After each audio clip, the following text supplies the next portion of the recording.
pues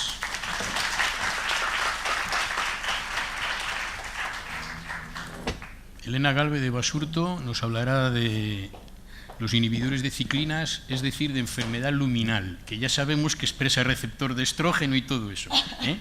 Así que vamos a los ciclips. Bueno, muy bien. Espero ganaros tiempo, que creo que os lo merecéis por estar aquí a estas horas ya. Quiero agradecerte, Fernando, que hayas contado otra vez conmigo. Yo, a diferencia de los anteriores, tenía claro en qué lado estaba. Me da pena que se haya ido Javier porque me habré hecho un selfie con él, pero por edad, César, nada más, yo me he puesto en un Cofromesa. Bueno, una muy breve introducción. Como bien os ha dicho José, estamos hablando de cáncer de mama luminal, aquel que expresa receptor de estrógenos o de progesterona y es HER2 negativo, en la situación de la enfermedad metastásica. En la mayoría de nuestras pacientes va a ser una situación incurable.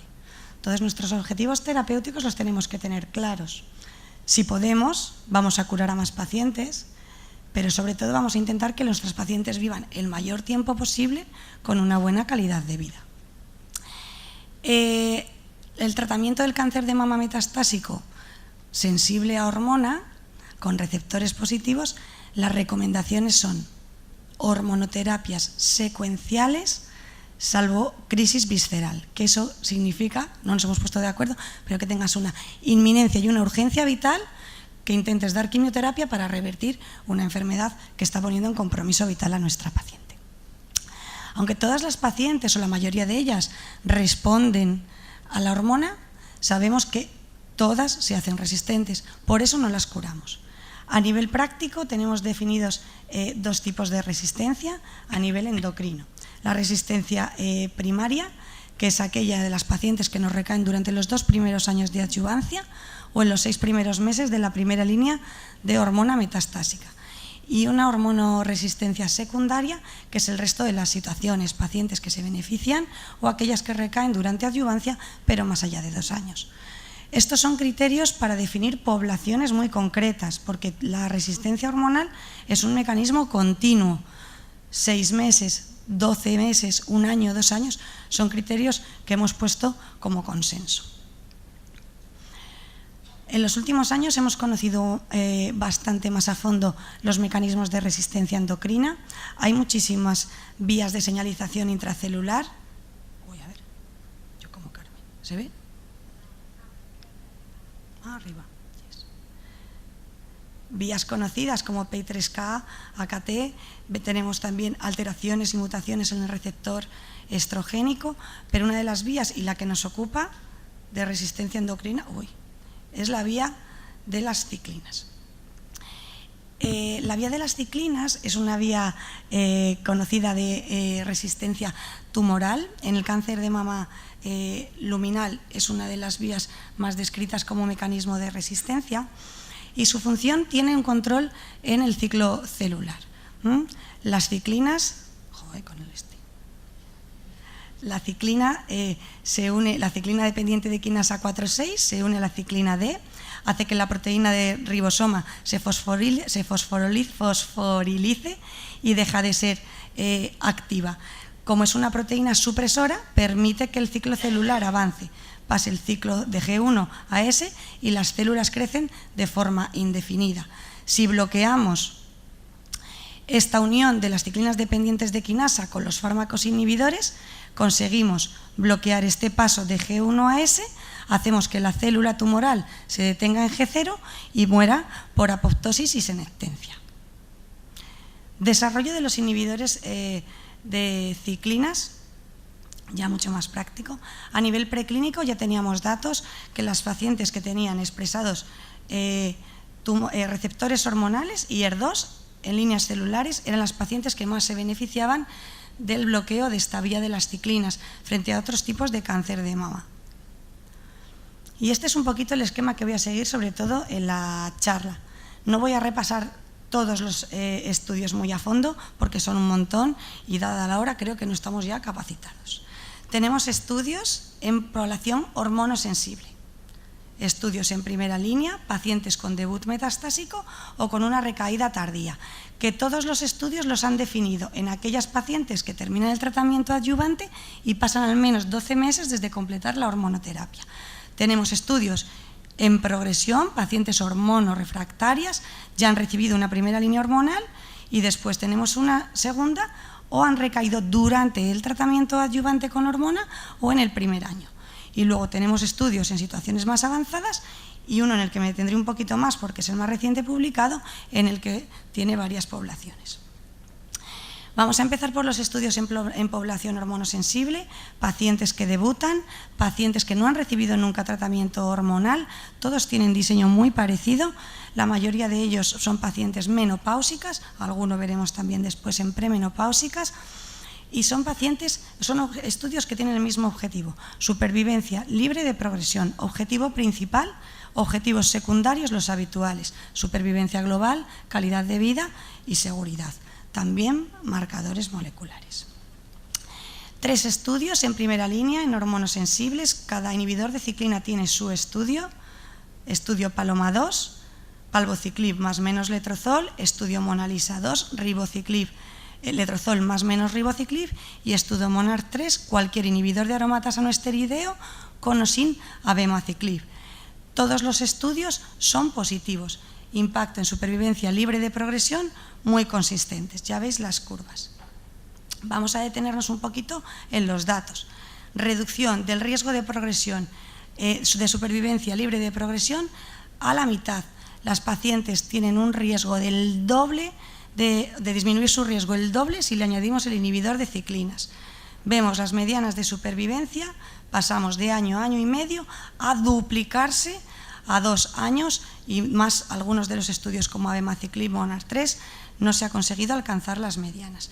Muy interesantes las tasas de respuesta en primera línea, tasas de respuesta de hormona con inhibidor de ciclinas por encima del 50%. Son datos incluso superiores a los que empleamos con fármacos como taxanos y antraciclinas. O sea que son fármacos muy interesantes también a nivel de respuesta. Pasamos a otra población, una población diferente, población hormonorefractaria, pacientes que ya han recibido una primera línea hormonal y han progresado o que han recaído durante el tratamiento adyuvante o el primer año del tratamiento hormonal.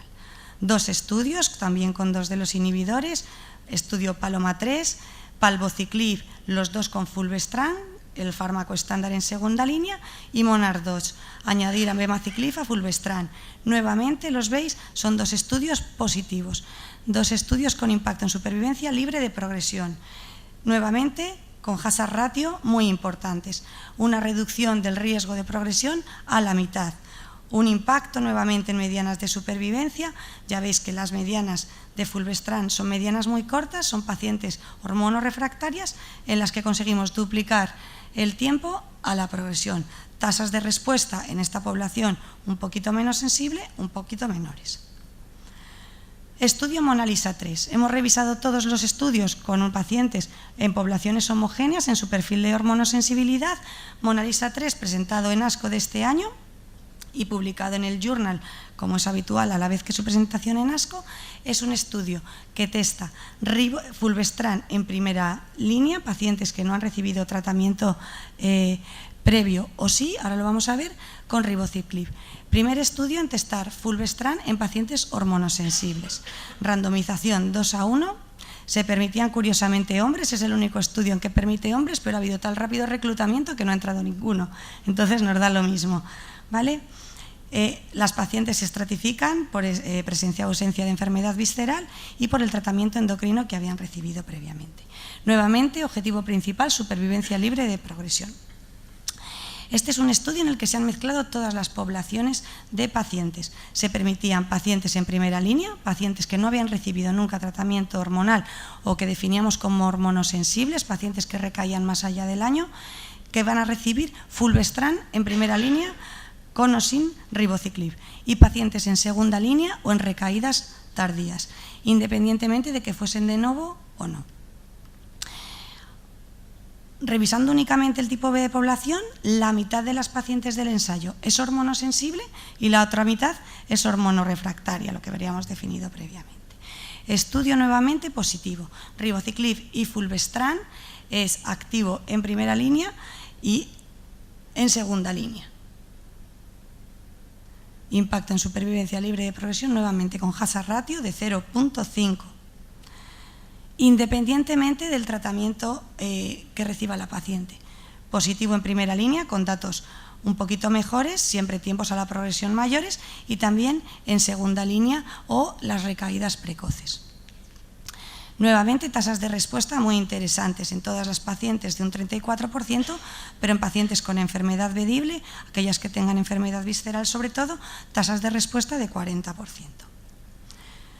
Estudios en líneas sucesivas, estudio Monarch. Solamente abemaciclib tiene indicación en FDA en monoterapia. Es un estudio fase 2, pacientes muy tratadas. Abemaciclib en monoterapia tiene una actividad bastante interesante, un beneficio clínico del 67% con una duración mediana de respuesta de 8 meses. Aquí abemaciclib no lo tenemos aprobado, entonces simplemente para conocerlo. Toxicidad de abemaciclib, diarrea, lo veremos ahora. Puestos todos los estudios en contexto, pacientes hormonosensibles, primera línea, pacientes con recaída tardía después de la hormonoterapia y al menos un año, todos los estudios son estudios muy congruentes. Impacto en supervivencias libres de progresión con reducción del riesgo a la mitad. Aquí está puesta la subpoblación del MONALISA 3, también hormonosensible. Primera línea, combinados con inhibidor de aromatasa y combinados con fulvestrant. Pacientes hormonorefractarias, segunda línea o recaídas precoces con todos los inhibidores de ciclinas combinados con fulvestrant en segundas líneas son activos, nuevamente hazard ratio, reducciones del riesgo a la mitad. ¿Qué otros objetivos? Hemos visto los objetivos principales, todos los estudios son positivos, aumentamos supervivencias libres de progresión añadiendo un inhibidor de ciclina, pero hay otros objetivos que nos tienen que interesar en pacientes metastásicas. Seguridad, toxicidad de los fármacos. Son conocidos, son fármacos que ya estamos empleando en la práctica habitual.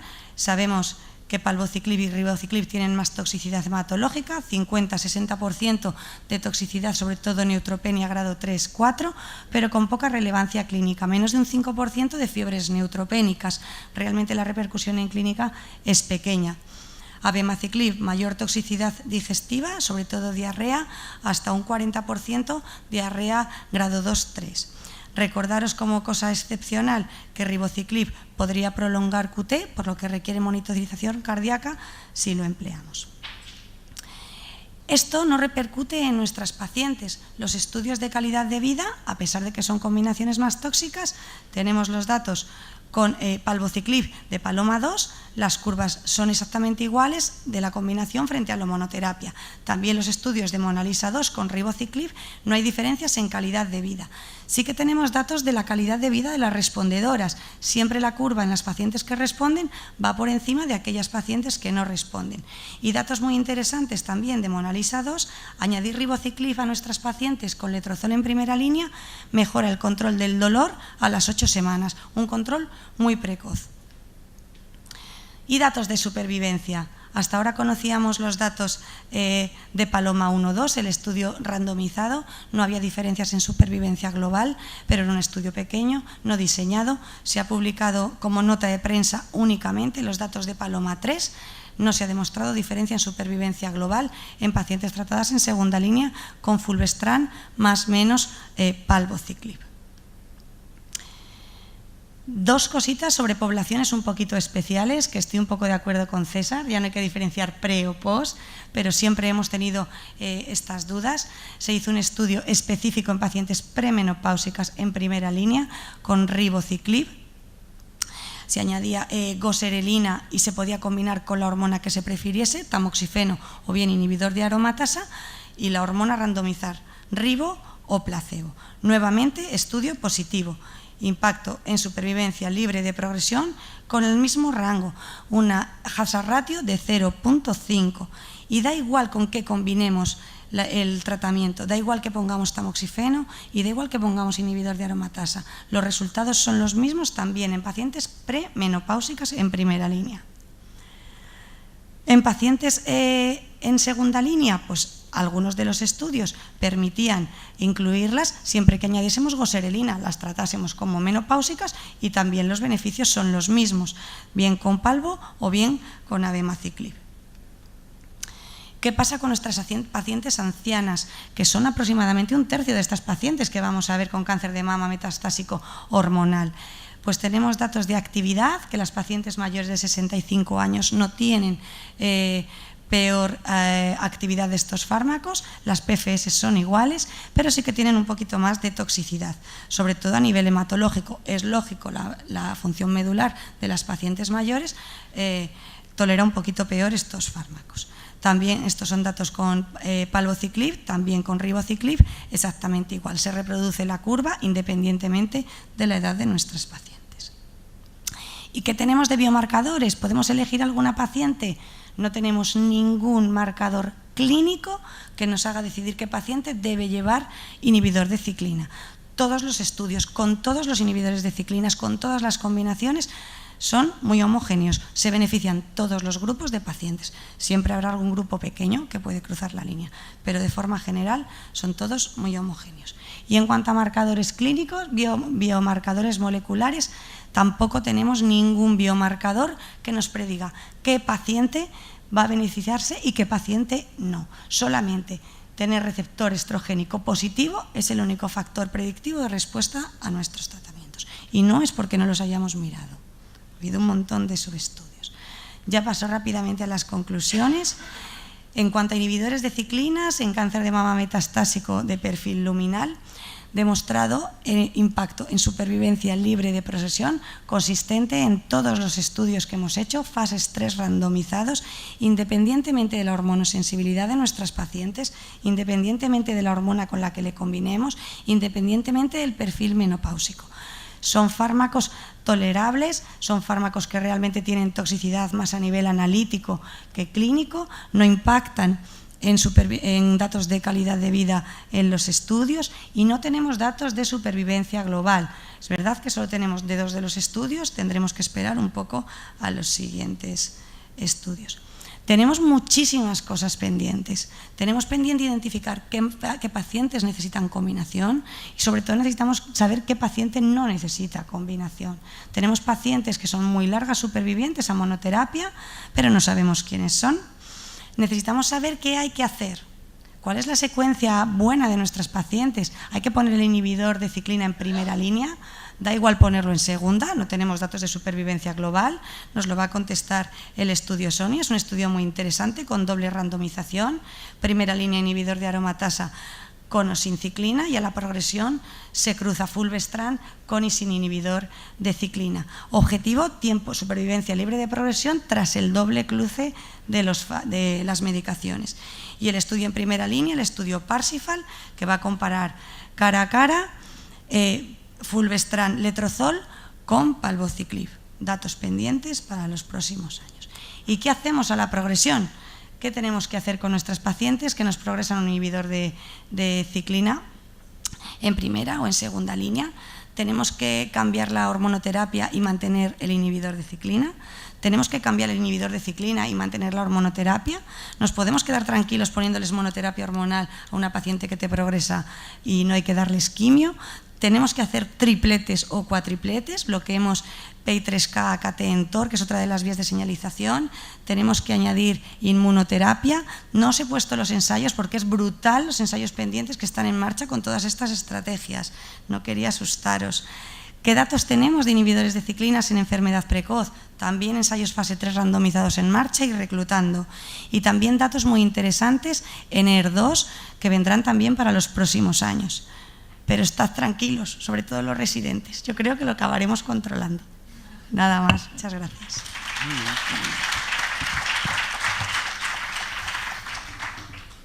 Bueno, ¿alguna pregunta muy concreta para la doctora Galve? O si ya os sentís con fuerzas, la doctora Jimeno estará dispuesta ya a hacer las conclusiones finales.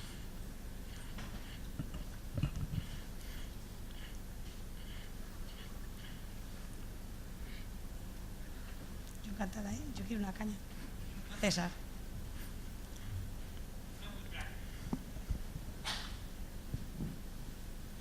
pese a que el Mona Lisa 3, recientemente presentado, pues un estudio con primeras y segundas líneas, los datos cuando se hace el análisis primera y segunda son muy consistentes y el estudio además estaba estratificado y bien diseñado para ello. Con esos datos y desde un punto de vista práctico, ¿tú ya te sentirías cómoda con una primera línea fulvestrant ribo o fulvestrant inhibidor? Mañana en la consulta, si te dejan ponerlo. Yo sí, César. Vale, yo también. Yo muy convencida, además con el estudio Falcon, estudios ya de líneas avanzadas comparando inhibidor de aromatasa con fulvestrant, a favor de fulvestrant prácticamente todos, yo me quedaría muy tranquila.